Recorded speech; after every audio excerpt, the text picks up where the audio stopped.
Welcome everyone to today's Marginal Syllabus webinar powered by the National Writing Project. This webinar is being recorded on January 28th, 2020, and is part of the 2019-2020 Marginal Syllabus. Since 2016, the Marginal Syllabus has sparked and sustained public conversation about educational equity through collaborative technologies and partnerships.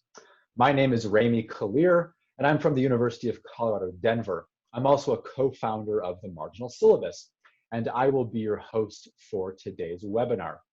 We have a terrific panel here to discuss the February 2020 reading, which is titled Praisesongs of Place, Youth Envisioning Space and Place in a Literacy and Songwriting Initiative. And it was authored by Vaughn Watson and Alecia Beymer, who are our partner authors this coming month. In addition to our partner authors, we're excited to welcome a number of readers and project leaders of the Marginal Syllabus, including Charise McBride, Nobuko Fajita, and Christina Cantrill. Let's have everyone say hi and just share a little bit about who they are and where they're joining us from. And we'll start with our partner authors, Vaughn and Alecia. Great. Well, first of all, thanks for having us. Thanks very much for having us. We're excited to be in conversation.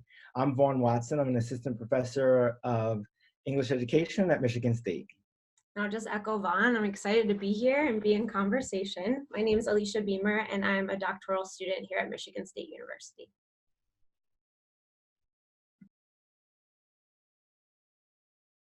Hi, everyone. I'm Charise McBride. I am a doctoral candidate at University of California, Berkeley, and I'm really excited to talk about this piece with the authors. It's a pleasure to be here with you.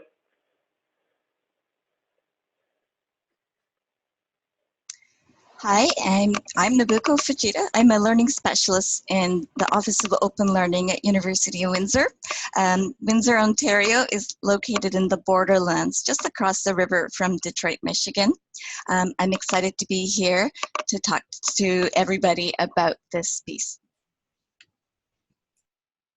And hello, everyone. I'm Christina Cantrill from the National Writing Project and excited to be here today. Thank you. Thanks to all our guest readers and partner authors. Again, thank you to everyone who's here. And so we're going to immediately turn this over to both Vaughn and Alecia. We're going to learn a little bit about their article, Praisesongs of Place. And so please share with us some background about the article. Tell us, like, what are praise songs and what was the project and the context, and what are some of the key ideas and findings that we can all learn from as we explore intersections of literacy and equity. Okay. Well, again, thanks for having us. And we're excited to be in conversation. And, as a starting point, I think I'll just, kind of talk about what brings us to the work, and particularly what brings us to talking about what we may think about notions of space and place, what we think about as notions of praise songs, for example. And so, a starting point, I think I'll start with if you will, a positionality point. So I recall one of our first meetings where we were talking about the Verses Project, and throughout the course of our talk today, we'll unfold a bit about the Verses Project, and I want to first note, our appreciation for youth and teaching artists, and the executive director and program director at the Community Music School, and the opportunity we've had to teach and learn with youth in the Verses Project. And something that we, just I think particularly were struck by is the ways in which youth in their songwriting would enthusiastically share about meanings of place. And so just to take a bit of a step back, the Verses Project is a literacy and songwriting initiative. Initially funded, I'm very appreciative of the funding from the Marshall Mathers Foundation in Carhartt. And it is a 16-week, a semester-long, if you will, curriculum that is composed of, if we could think about each individual class, 3 parts. So there is a initial, like a language arts part, where there's a writing prompt that youth respond to and do some writing and conversation. And then there's a production element where youth then work with GarageBand, which is a purposefully hands-on technology that many folks have access to on cell phones and that sort of thing, but they work on GarageBand, and they work with iPads to develop instrumental beats to accompany the songs that they generate through the first portion of the class, which is the writing workshops. And then the third element of the class, really important, is open mic, where youth come together and share their songs in process, or poems, or all types of creative and artistic literacy practices and artifacts meaningful to them. And so I open with that because the particularities of our work, we're focusing on and thinking with that first component, the writing initiatives and drafts and brainstorming ideas. And Alecia, talk a bit about, you know, what began to happen when we looked closely at the ways that folks would talk excitedly about place, particularly Detroit. Yeah, so I mean, it was exciting for me because when I first started on this project, it was the fall of my first year of doctoral work. And so it was the first time I had heard words around what it would mean to collect data or to be in a space doing ethnographic work. And so I really appreciated something that Vaughn had. He had shown me I got to read through all of the journals in the actual form of the journal, but I hadn't been in the space yet. And something that we had talked a lot about, and I really appreciate Vaughn's disposition towards the work in this way, was that you spend time in a space and what that sort of helps in your own noticing of a particular place and space, but also in the relational that you develop then in that space. And so for me, it was really important when we would drive to Detroit. We did a lot of our writing actually, some of it driving to and from Detroit. One of us would be writing while the other's talking. And so you sort of have the landscape encapsulating you as you go towards the space. And then we did a lot of work in the actual Versus community music school space.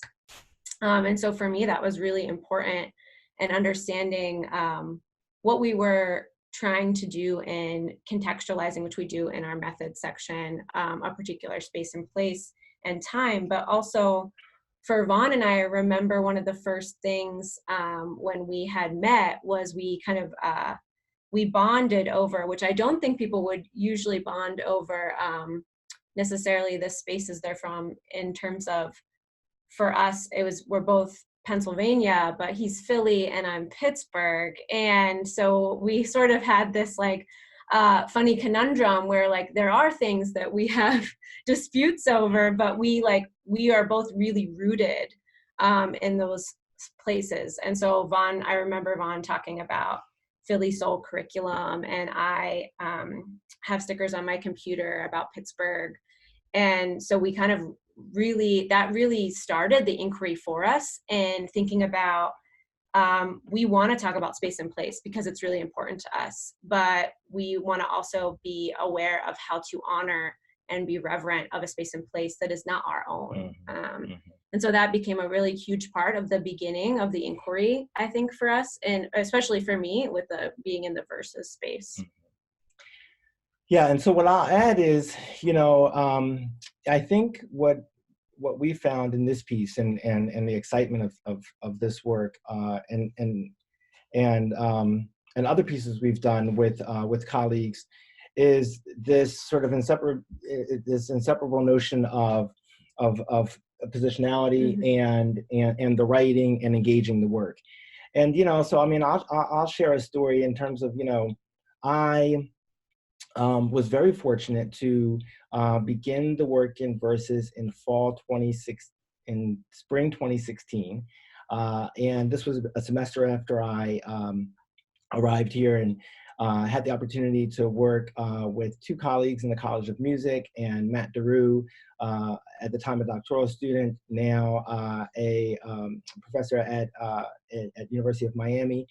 And I remember some of the early conversations with Matt, just, talking about the urgency of what it may mean for us to do work in a place that neither of us, that wasn't our quote unquote hometown, so to speak. And so I remember thinking about, I grew up outside of Philly, and still very much, part of our conversation is Wawa versus Sheets. Those are two sort of, Philly or Pennsylvania locales. And, I always talk, Eagles, Sixers, Flyers, Phillies. But interestingly, I ended up teaching high school English for 12 years in Brooklyn. And so for Philly folks, that was unexpected, right? And because we have this, this exciting sports rivalry with the Giants, Knicks, Nets, etc. But I note all of that because, and I note that the framing of time and space, in teaching high school English in Brooklyn, we go until almost June 20, I think it was June 28th, my final year. And I literally, with the family on June 28th, went to the final graduation and drove directly to Michigan to begin this job. And I remember having, that sense of, or being very present and aware of that sense of loss with the teaching colleagues, right? I've been in the spot for 12 years with many of the same teaching colleagues. And I note all of this because I'm very fortunate in that the teaching artists at Versus became that teaching community, if you will. But I had always shared with Matt that it would be really important and urgent for us to think about, and Alecia and I had this conversation, about what would it mean for us to do work and to work with youth and teaching artists in Detroit in the way that we would want folks to deeply affirm and attend to Philly, for example, or Pittsburgh in your case.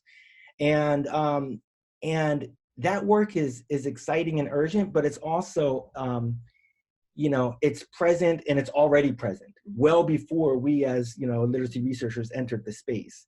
And this is what, we found in youth songs, right? The ways that they would speak meaningfully and urgently about place. And so part of our work that, we're committed to is when we're working with communities of color, how do we specifically build frameworks that deeply honor these notions of ontoepistemologies. And so as we began to think through ways in which we saw space and place unfold in the youth's notebooks, we wanted to think about how we could historicize that work. And this is how we began to think about praise songs. Praise songs are a performance genre in some West African communities, and involving music and conversation and stories shared and passed and affirmed. And there's a bit of social, this was interesting to us, there's a bit of research literature on praise songs and involving praise songs that helped us to, if you will, theoretically frame youth literacy practices through lenses of space and place and spatializing literacies as we've seen, but then conceptually think about praise songs and how they're talked about in the bit of existing research literature. But then we also wanted to build with popular notions of praise songs as well. And, you know, I recalled one of my favorite novels being Praise Song for the Widow by Pauline Marshall. And then we began thinking about Elizabeth Bennet, if you want to.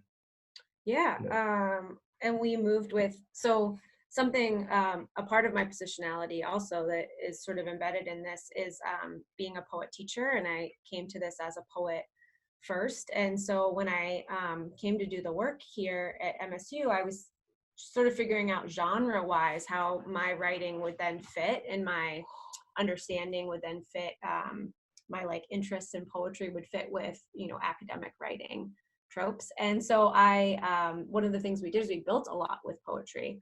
And I think too, a part of that comes back to originally where we started, which was with the youth's writing.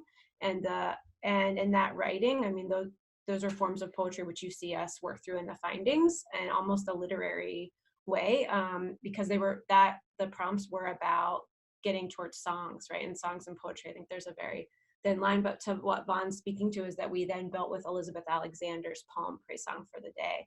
And that really comes through, I think, in the ways we wove the youth voices with Elizabeth Alexander's poetry in the findings section of the piece. Mm-hmm.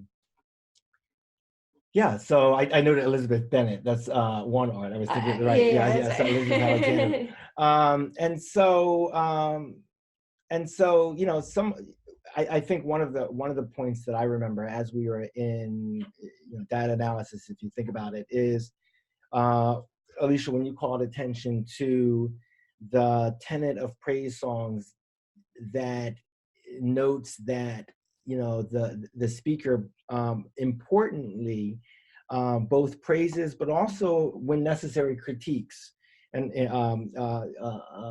points in their community. And so we thought about this as a really vibrant way to think about, I think, you know, an additional urgent point whenever we're writing in our framing is, particularly when we're working with and writing with youth and communities of color, is to relentlessly consider and think about and build with strengths. Mm-hmm.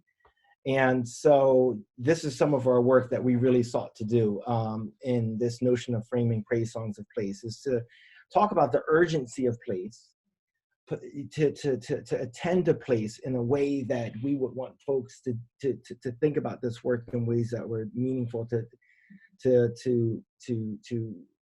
our sort of praise songs of place, but then also to build pointedly and specifically with strengths of youth. And so part of this work then was, and all of this is, I think, was excitedly guided by our grounded theory process. Mm-hmm. To, you know, really, I think we really enjoyed historicizing, if you will, Detroit, but in the ways that were very much extending how youth, for example, would talk about the architecture of Detroit, which then compelled us to learn more and build with. And yeah, and do you want to take up a bit about implications or? Yeah, I mean, something I think that speaking to what Vaughn just talked about a little bit, which is one of the parts of a praise song tenet that we were really invested in, was what we saw youth doing in the journals, which was praising their city, but also critiquing their city, but in forms of critical hope that we work through mm-hmm. with Duncan Andrade's situating and theorizing mm-hmm. around critical hope. Mm-hmm. And for us, that was a really important point in terms of how we might consider or think about collective change, right? And where that change comes mm-hmm. from. And so I think for us, that was like that sort of moves into, I guess, our ways of thinking about implications, which is our way of, I guess, talking about like a main finding is really truly building with youth's understandings, making space for youth's understandings of their city, and what that means for community engaged curriculum, especially with our teaching artists. It's just, we saw such interesting dispositions in teaching and pedagogy in the terms of, you know, the ways that just the verses setup is. And a lot of that is because the community there doesn't seem to be as many walls as a school might have between community and a schooling space, right? And so like, that's what was really nice about this not being in a school, but in a community center.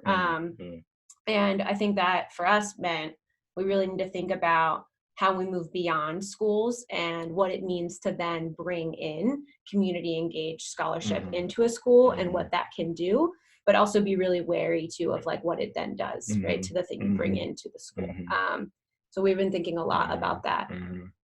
Yeah. But we'd love to, I mean, hear questions and comments from all of you. So Yeah. First of all, just Vaughn, Alecia, thank you both so much. My goodness, there is so much here to begin to discuss, and I'm certainly excited to do so, and I know that I believe we all are. Before we do that briefly, let's just hear from Christina, who's going to provide a little bit of context and background about the broader Marginal Syllabus project, why we're reading and discussing this wonderful article about praise songs by Vaughn and Alecia. And then after we hear from Christina, we'll jump into our open discussion. Great. Okay, thanks. Yeah, that was wonderful. And this is part of a larger project called Learn Marginal Syllabus, which is a collaboration between the National Writing Project, NCTE, this is an article published in an NCTE journal, and the Marginal Syllabus team, which is sort of an extending, growing team. And we're really excited to have our partner authors here. We've had almost over 60 partner authors over the years. We started with a pilot project in 2016.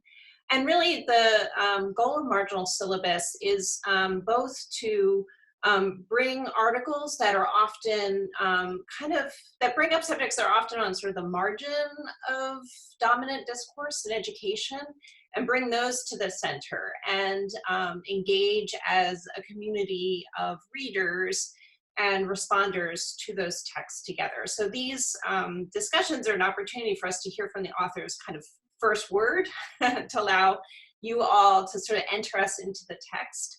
And then we're going to spend about a month or so annotating this article. We also, Rami often talks about the double entendre of the title Marginal Syllabus. And this is because we are using a digital tool called Hypothesis, which is an open source tool, to annotate in the margins of this text. So we'll be able to actually sort of expand the text, raise questions, comment, engage with the authors, etc. And then we're also, as we said, centering issues that we think are really important around literacy and equity in particular in education. So just a little bit of context for this, and this article will be available throughout February 2020, and then will remain a resource as part of the Marginal Syllabus Learn collection. Christina, thank you. That's fantastic. And so with that context in mind, and with just such wonderful detail again from both Vaughn and Alecia, our conversation will begin to open up. And so Charise, Nobuko, Christina, as response, I'm going to sit back and allow our conversation to grow.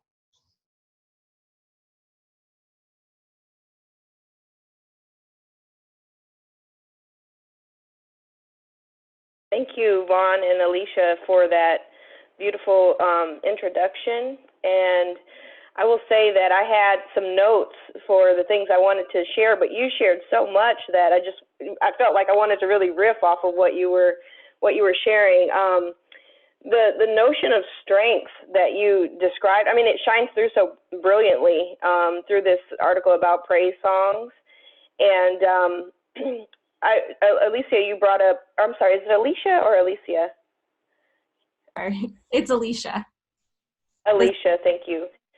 You brought up, one thing that just stood out so strongly was the notion of an ethnography and these noticings that you were able to get from students writing that gives the insight to how they saw their city. And I think that's so powerful. So one of my roles is teaching teachers in our program at Berkeley, and we have a particular focus on equity and social justice and thinking about our, city here, right? We have multiple cities. We're a metropolis. We're thinking about the San Francisco Bay Area, which is rife with so many different intersections, and thinking about these, like, when we talk about marginal spaces and the different narratives that exist here. And I can't help but just be inspired by how we might take up this disposition of ethnographers as teachers. And we're thinking about, we have teacher candidates, pre-service teachers, to go into cities. And they're going to be annotating this article, by the way, so I don't want to give too much guidance, but just my own reflection is this notion of noticing is so powerful as we think about students' worldviews and how they are seeing their cities. What better way to value the epistemologies of our students in their perspectives on what is true, what is valuable, and how they see their world.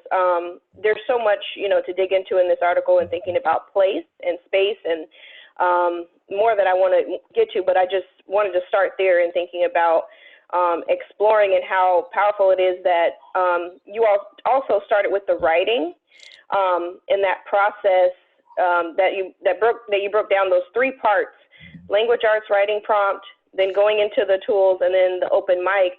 All 3 of those add so much nuance to, like, the multimodal expression of youth, and they deeply resonated with me as I think about, like, this model that I like to use with teachers too in their learning process of, like, learn, tinker, share.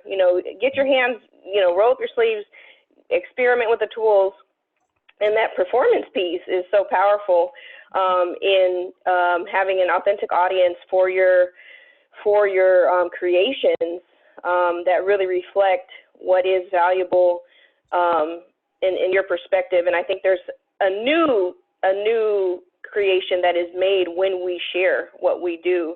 I'd love to hear more about how those open mic nights went as well, if we can have some time, because I bet they were powerful. You want to talk to noticing? Yeah, I love that you brought up noticing. One, because it's something I'm just, like, really struck by in my own disposition to the world, and the ways we do research and how we decide what and where we notice. And I think it's such a thing that we just know so little about, right? Because it's embedded in our onto-epistemologies and our belief systems. But something you were talking about in terms of when you were saying your teachers are going to go out into the cities in your area, and you want them to notice, right? And to pay attention and be attentive. And I was thinking about just some of the moves, like going over this article again. It's like you notice all these other things that you did that you weren't necessarily aware of the first time. And I'm just thinking about the smallest thing of when we open the article and we talk about the Third Man Records and the history of that building, and how it was a wholesale dry goods store, and then a department store, and then a warehouse for Detroit Public Schools, right? And so this building has, it's one sentence in our manuscript, but this one building that the youth go to, right, has all these residues, right, that are filtering in and out of their understandings of this space and place, and for us too, right? But we didn't know that when we sat down to write this, and we didn't know that when we went to the place, and it took research on our part too, right? Like, we noticed these things, and then we had to research and read all these articles and spend time in it. And so I think it takes, like, I guess I'm just speaking to, I was really moved by you talking about that, Charise, and I just think, like, sometimes we overlook, and another part of the space and place work I want to continue is really engaging the particularities of space and place, because I think it's in the specifics that we really learn to historicize in ways that I think is maybe even, like, more humanizing to people, but also to, like, the spaces that we live and learn and love, right? So I think, like, I just really appreciate you saying that part about our forms of noticing and how it came to be. and what's really resonating with me as well is I'm thinking about how much the learning that took place for us and how we learned with the existing research literature and the intentionality in terms of, you know, the types of research literature and popular literature we brought to the piece. So I'm thinking, for example, to be in conversation with the open mic, we have a piece. It's in the January 2020 issue of TC Record on open mic, specifically in verses. And in that piece, actually, we spend the first half page or so driving to the community music school, and talking about just what we're seeing and, you know, across the 2-year ethnography, in terms of the you know, in terms of the changing Woodard Avenue. And I note that because there's maybe perhaps this notion of residues. There's a continued conversation in our piece with, for instance, Valerie Kinlock's work, specifically with Space and Place in Detroit.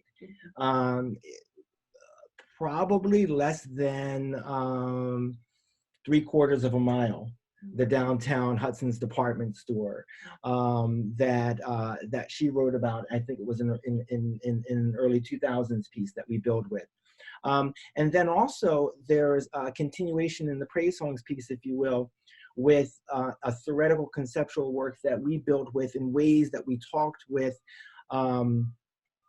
ways that we talked with how youth assert their literary presence in open mic. And by literary presence, we build with Goldie Muhammad and Alfred Tatum's notion of a stance taking that particularly and urgently notes the ways in which particularly young Black men and women in literary societies in the late 1800s in the US North would assert, as Goldie Muhammad talks about, their literary presence through things like building libraries and holding debates in one another's homes. And we saw this work as the urgent work of open mic.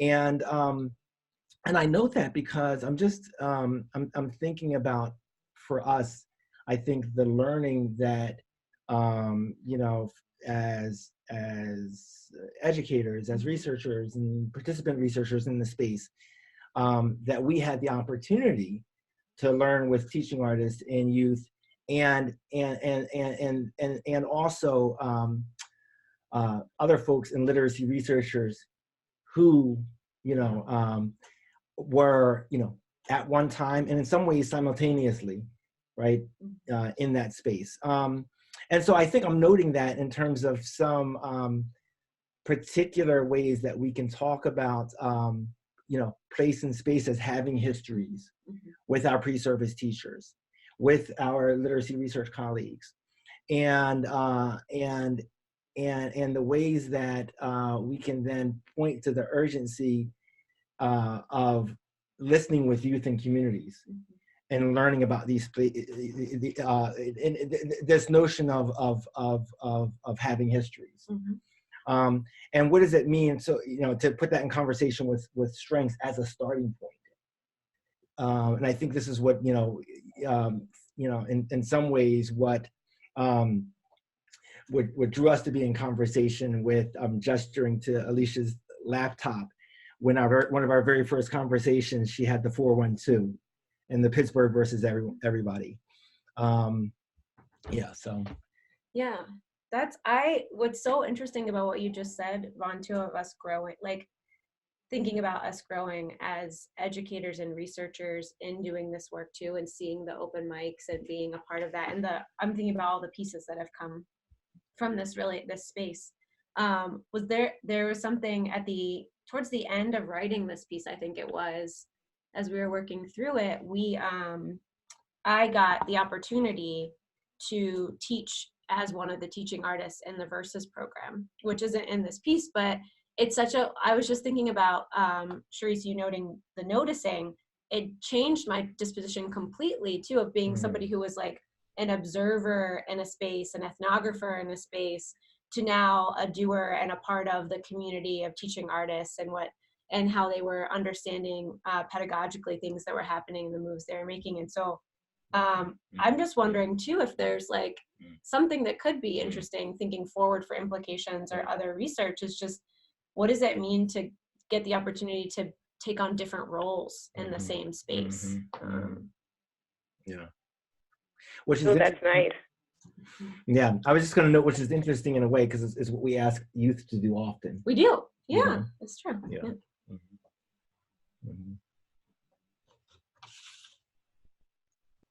Could I jump in there? Okay, so thank you, Alecia and Vaughn, for sharing this work. Your introduction was really rich and brought out the complexity of this piece. It's really a beautiful piece. So I don't know, there's so many things I want to say. So first of all, my current role is in the Office of Open Learning. So I'm promoting the use of things like Hypothesis to annotate sort of web-based documents, whether they're PDFs, like articles like yours, or websites. And that takes me back to my history as teaching pre-service teachers or teacher candidates in our Faculty of Education here. And that in that setting, I taught ed tech. So we were doing iPads and GarageBand, and then some of the candidates got to go into the urban schools and use that for literacy. But it also takes me back further, where I was studying English and teaching English. And so there's so many things I could say about your piece. Because I'm located now just across the river from Detroit, really your article engaged me a lot because the quality of the poetry and the songs is very high, coming from high school students. And I love that they were sort of enacting, what is the right terminology? Enactment of critical hope. And they're not giving up. They're envisioning a brighter future. And I mean, being in Windsor, I know that a lot of people from Canada go across the border to Detroit because there is renewal going on downtown. So I'm 5 minutes away. I guess at Michigan State, you're maybe a couple hours away driving in. 5 miles, yep. Yeah, quite a ways. So I know that for us who can just go across river in 5 minutes or so, we're at just by the busiest international border crossing here at our university. I don't know, I thought the youth really capture what's happening now. And I don't know, as researchers and as academic, we're somewhat removed from that feeling. So it was great to see their voices come out. I just had a question for you authors about the glut of data that you had. You had so many data sources. There's so many articles that could come out of this piece. Could you talk a little bit more about, especially Alecia, because she was going both as a ethnographer and also as sort of an artist. Could you tell us a bit more about that experience? Do you want to start talking about all of the data, or do you want me to jump in? No, jump in. Yeah, okay. Yeah. So I will say, so I said sorry, this was my first year. A very vivid memory I have is of how much data there was just of the writing journals from the spring. So it was, we had, there are boxes of the actual journals, and then photocopied all the pages into documents on the computer, and then coded all of those and put them into Google, coded the youth's voices and words and phrases, like we talk about using Saldana, and put that into Google Documents, and then printed all of it out and put it all over Vaughn's office. I'm gesturing here because in Vaughn's office. And this was my first experience ever doing coding. So I was like, this is what we do. Like, it's like a puzzle. And it was super fun and exciting, because I just remember we had all the pages of all the different things that youth had said. And then we had pages of us like coding through it, like all of our different codes. And we put those on the walls, and then we would take the different pages and we would tape them to each section. And I remember us standing in here, like in the poses, like if people would walk past, our poses were like just very contemplative, just staring at the wall, going, like debating one word, which is why you see us with like really like hyphens of family and togetherness, right, in our coding, because we were like, we can't decide on the word for what you were saying in this part, you know? And so I remember us just standing with like hands on our hips at some points, like just looking through and trying to think about it. And so that was a really interesting orientation for me as somebody who I wasn't there when those journals were created, and those particular ones. But then I was there in the space the month after with some of the same students who had written in those journals, and then was seeing the open mics and the journal prompts, and then was writing off of those. And then seeing similar things come up that Vaughn and Matt had already seen. So it was like our conversations in the car on the way back were so generative, because it was like we had all been seeing this stuff over a period of time, which was really interesting. But then to be on the other end as the poet teacher, I took on the role of giving the prompts. And that was a totally different experience, because the prompts, how you word things and the languaging you use changes how youth are going to respond to you, and the relational piece, right? Like I hadn't, youth had known me as one thing in a space, right? And then now they're seeing me transition in that space, right? So spending that time building the relational as an artist was really important. And I think for me too, it's theme-wise, it changed, right? The themes around this particular journal, the journals we used were space and place, right? They were really about Detroit. But then our move into this next section with the teaching artist was they would kind of change themes, right? As the teaching artist decided what they might want to work on. So the prompts would change for that. So I think it was oddly very similar in terms of, I guess, like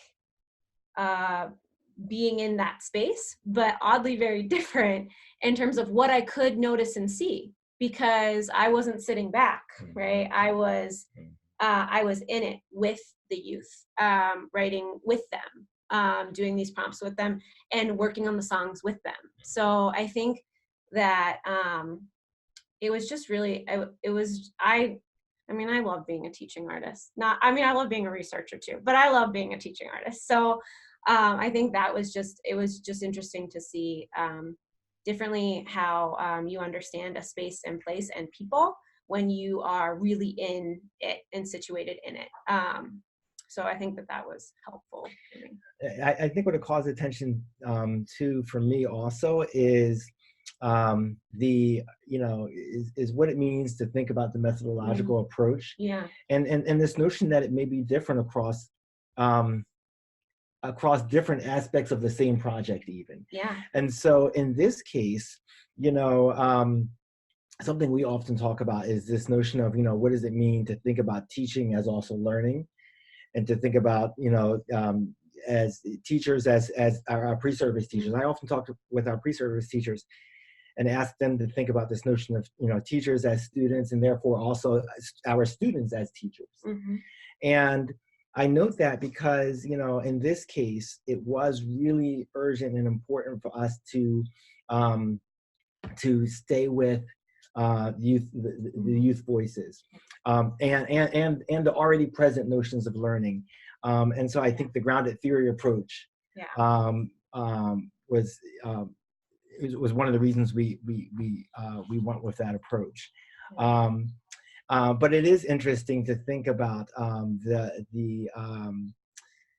the varied ways that we are compelled to think about how to learn with the work, the data, if you will. based on what we're hearing and learning and the research that's there and present. And so in this case, the urgency of space and place that was, I don't know, it's almost like rising up from the pages, if you will, in conversation with the ways that folks who were in the work and in those similar spaces had talked about space and place, really compelled us to build with. You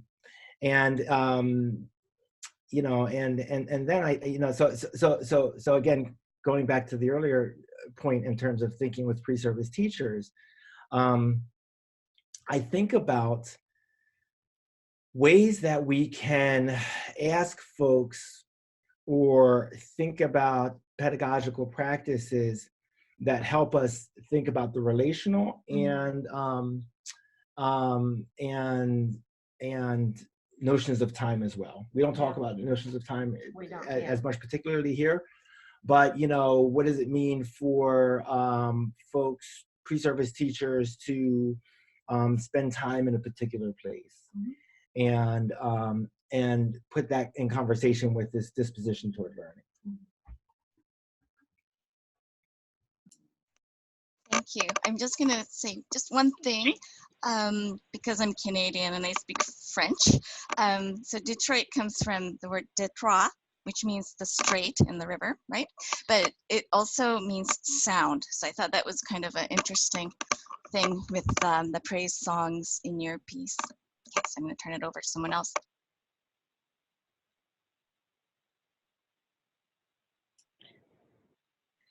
Yeah, I'm really appreciating these reflections that you all are offering. I think they're going to be so powerful for teachers broadly to consider. And the pedagogical implications of the work that you have put forth are vast. Alecia, as you were sharing on your experience in these different roles, I think it really brought up, and I think my video has cut out, but that's okay, you can probably still hear me. I think it brought up how even across different roles in the work, and then Dr. Watson, as you brought up the different like space and time, it sounds like there's sort of these enduring pieces that remain, like across tools and across the roles that you may have in the work. I keep hearing like youth voices and the already present learning or voices that are there. And like I'm trying to get at what is it, you know, that even across like technology, across, you know, the performance and the writing, what is it that are the sort of enduring pieces that we need to pay attention to? And I just feel like it keeps going back to the youth voices, the sociocultural knowledge that's at the center. Like what is it that goes into these designs or the design spaces that you created, or that kind of went into not just that what you created in those three parts of like the writing and the tools and the open mic, but what was already there. It's like I love the way you said like it emerged, these places were already there and they came up to the surface, but somehow like what is it? And I feel like it's the power of their voices, and that's what I'm hearing, and I would love feedback on that. Yeah, that's where I am. Well, no, we really appreciate that, and I think, you know, what I'll just, you know, briefly note, I mean, I think that you know, this piece is in conversation, right, with some of the ways that we think with the space in the open mic piece, and additionally in other work that we've engaged. And so I'm thinking particularly, I've done writing with Dr. Michelle Knight-Manuel around different ways that we think about civic learning and action taking, particularly with immigrant youth from West African countries that vibrantly and purposefully build with notions of learning in some West African communities. So for example, we have theorists like Alecia and Day who help us think about, for instance, learning as lifelong, and rethink this notion of civic to help us think with the idea that, you know, a goal of active citizenship or active civic learning, if you will, is to be a revered elder, which is a much, sort of different and an extended framing than, you are civically engaged when you turn 18 and you can vote and that sort of thing. And I note these points because I think these are, as we begin thinking theoretically with this work, these are the conversations that these are these sort of undergirdings of the framing. Charise, you noted it in the way that we seek to learn with this notion of the already present. And so what happens when we take the already present as a starting point and we build with strengths, and then I think it compels us to think about that notion of students as also teachers, and to rethink our roles as learners, to rethink our roles as instructors as also learners. Yeah. I was thinking of a couple of things. One is another piece that Vaughn and I worked on with 2 other colleagues, where we had some of the youth from the Verses Project come into a class of pre-service teachers and teach the pre-service teachers what they had learned in verses and the ways that they wanted to put forth, songwriting, or learning of GarageBand, and sort of what that meant to sort of shift the hierarchies of who has knowledge and who has the space to put that knowledge forth, right? And so I think for us, like that piece, we're still working through. But I think what's really important for us is what Vaughn's already said, and Charise, what you noted, which is like the already present voices of the youth, and then also the strengths that are already there within the community we're working with. And I think something that really struck me is this came later in our theorizing, actually, but I think it was one of the breakthroughs for our theorizing, which was when we built with Wynn's work from Writing and Rhythm, which is a book that really struck me. I had read before I'd come into the program, and I just really loved. And I think a lot of people have been really struck by that work. And for me, the idea of acts of reciprocity and how that works within the relational. And I think that is something that we can think about more with I guess even how we're talking about these roles and the shifts in these roles, but like that we need to, the movements we make, whatever those movements might be in a particular space, help us to actually make it possible for other things to occur right in that space. So how much a teacher talks, right, versus how much a teacher listens, right? Like I think are big parts that we've talked about a lot. And I just think that's something that you're making me think more of, like, what is an act of reciprocity? And also, what is an act of reciprocity as we are trying to build within this particular article, not only across people, but across an actual, like a building, right? Or a thing that has come to matter to you, right? Like a city, right? And so what's it mean to be reciprocal to a city and to that city to you, right? And I think youth were showing us that in ways that we hadn't even been able to theorize and see before, which I think we talk about, but I'm even thinking that could be talked about more, But to build on that, it's interesting to think about the different pieces having to do with verses, almost like moments. They're like moments in a broader narrative, right? Yeah. Each of these pieces, because interestingly, we open the piece where youth are coming to the university campus to teach the verses curriculum with the 75-mile drive. And interestingly, I mean, folks had to leave, before 8 a.m. to make the drive, and that was a purposeful choice to acknowledge that work, right? To acknowledge the program director, right, organizing and bringing folks through and that Right. sort of thing. So yeah, it's interesting to think and build with the notion of reciprocity with wind.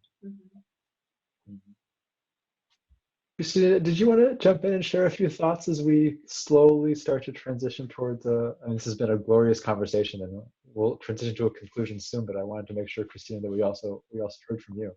I agree. It's a beautiful conversation. And I just, in your piece, I was struck by sort of the idea that of praise songs being a genre, but also, that's my cat, sorry. She's engaging too. So praise songs both being a genre, but also being a stance. And I do feel like there's this very strong sort of appreciative inquiry stance, or that's like another way that I would think about it from a teaching point of view, that there's, you start with this kind of, what's to be praised, and everything emerges from there. And so as a Philadelphian myself, I'm here talking from Center City, Philadelphia. I do think that I'm aware of how brutal our conversations are now in communities across the city, and that how powerful this sort of a stance is. And I just think about the political implications of that. And so that brings me to your point about the civic engagement. And a lot of us are really working with youth to support argumentative writing, to write into issues that they really care about. With the election coming up, KQED is hosting a project called Let's Talk About Election 2020. And sort of like thinking about how do we reframe this idea of civic engagement and civic participation and embrace these ways of knowing and expressing and performing that could actually really, that are so powerful and so generative and so hopeful in really critical ways. It's not a little question, sorry, Rami. Oh, that's fine. Christina, thank you. Vaughn, Alecia, I just wanted to, again, thank you so much for joining us as partner authors. What I hope we might do as we begin to bring our conversation to a bit of a close is to have first our readers and our respondents, so Christina, Nobuko, Charise, to perhaps share with us some concluding thoughts or concluding questions, and then before we hear finally once more from Vaughn and Alecia with any of their final and concluding commentary as we wrap up today, and then I'll bring the conversation to a close in just a few moments. I'll pass it to Charise and Nobuko. Thank you. I think my concluding thought relates to Christina's point around the possibilities for civic engagement, and particularly in our current moment. I really appreciate that this piece makes room for that critical stance taking of youth. And I love this notion of I think they say they're contributing to the sound of their city, right? There's this arc of the narrative of their cities that they are actively creating and contributing to.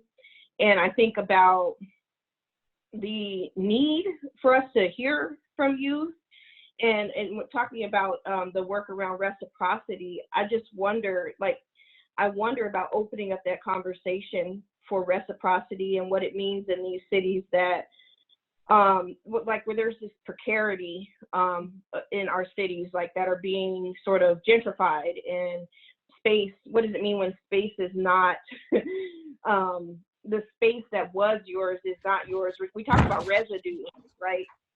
And what about the disappearance of space in a way, or this encroaching on space to where there is no space? A lot of my students who lived in Oakland and Berkeley and Richmond, there's no space for them anymore, right? They've been priced out. They're moving further, having to move further and further out. I may run into them, and they live hours away now. They're commuting 2 hours to work here, but they don't live here. And it's just what is that? What does that mean? And where is the commitment to reciprocity in the work that we're doing as teachers? And how do we build with them over time. You talked about time. So I appreciate that this work gives space to discuss this notion of literacy as like this critical stance taking for us as teachers, as co-creators with our students, and for recognizing what is already there and the work that is already happening in the cities that we live in and work in. And, you know, I want to continue to take that up, you know, as educators and literacy researchers. So that's where I want to end.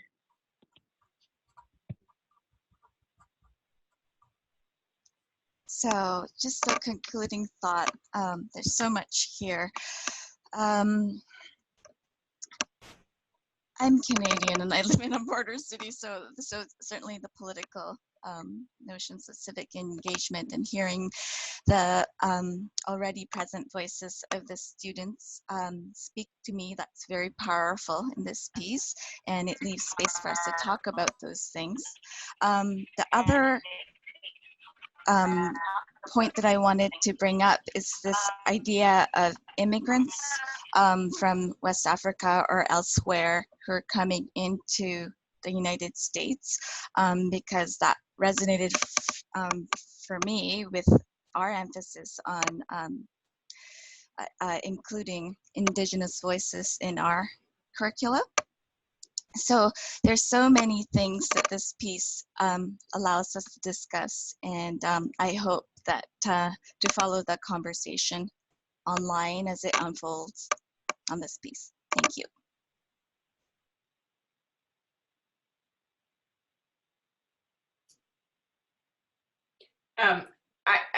My just last thought is that I'm with the Philadelphia Writing Project about to go to a local high school and work with them.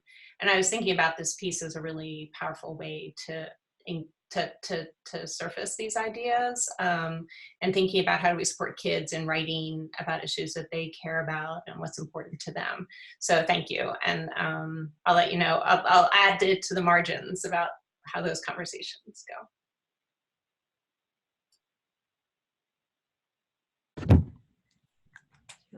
Well, well,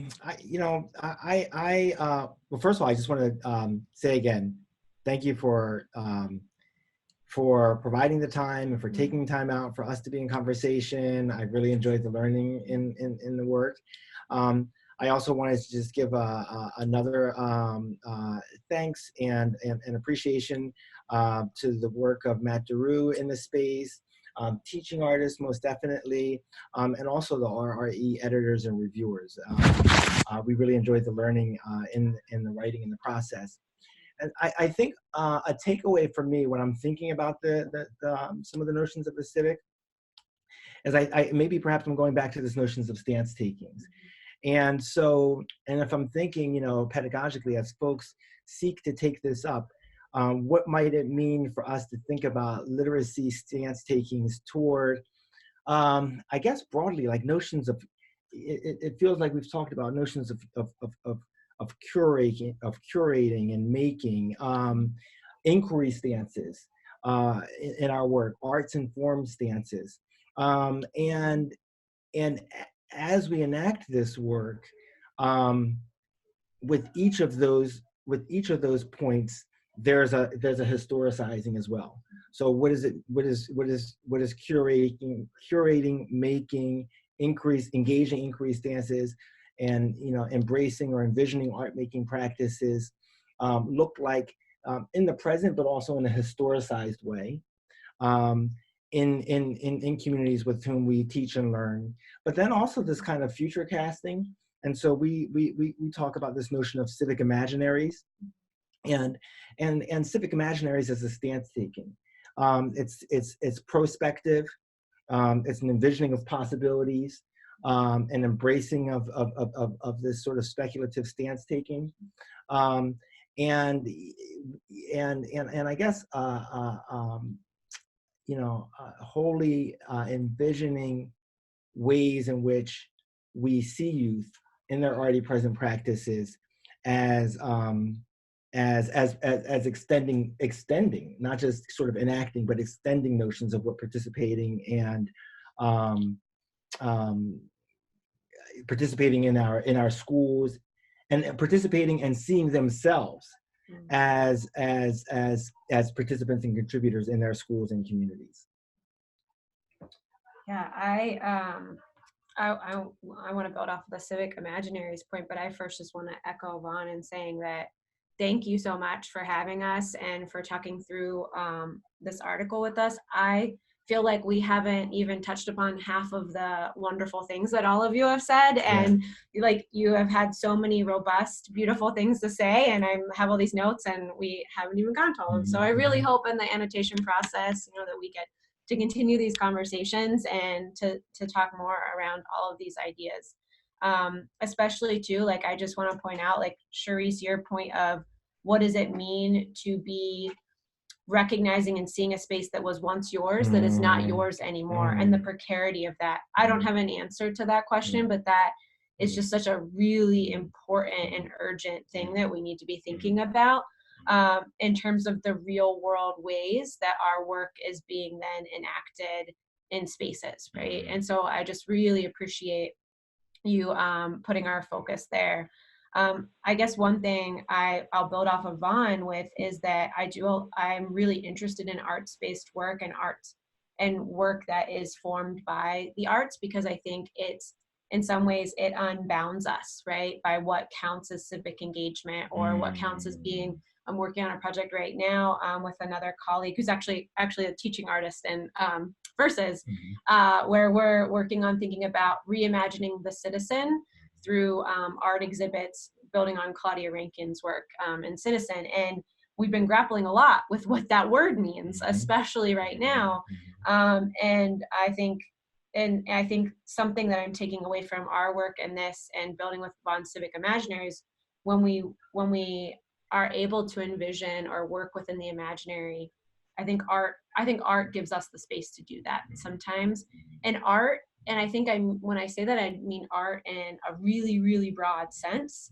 And I'm just thinking about all the things that we don't know that youth are already doing in their communities and in their spaces and with their peers, and that we're not privy to, and that need to have space to grow and be in the particular places that they are and are working. And so I'm thinking about that as we finish this conversation, but I just can't wait to talk more with all of you through the annotation.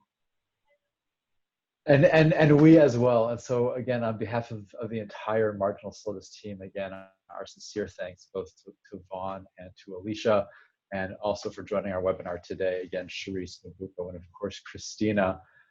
It's just been a pleasure myself just to kind of sit back and listen and also take copious notes, and I will add many of my thoughts into the annotations so that we can continue, as we know will happen, our conversations there. And those conversations will happen starting in just a few days throughout the month of February. And so during the month of February, many people will be collectively reading and annotating this article. Again, the title is Praisesongs, the Place, Youth Envisioning Space and Place in a Literacy and Songwriting Initiative, again, by Vaughn Watson and Alecia Beymer. The article will be openly accessible for annotation through the website educatorinnovator.org. And for updates on not only this annotation conversation and this article, but the broader project, again, you can visit Educator Innovator. You can subscribe to our blog and newsletter. And on Twitter, please follow both Educator Innovator, also the National Writing Project, and the hashtag Marginal Syllabus, and you can get additional information there. Thanks again to everyone who joined the webinar today, and of course to everyone who watches and listens in the future. We appreciate your contributions, and take care. Thanks, everyone. Thank you, everyone.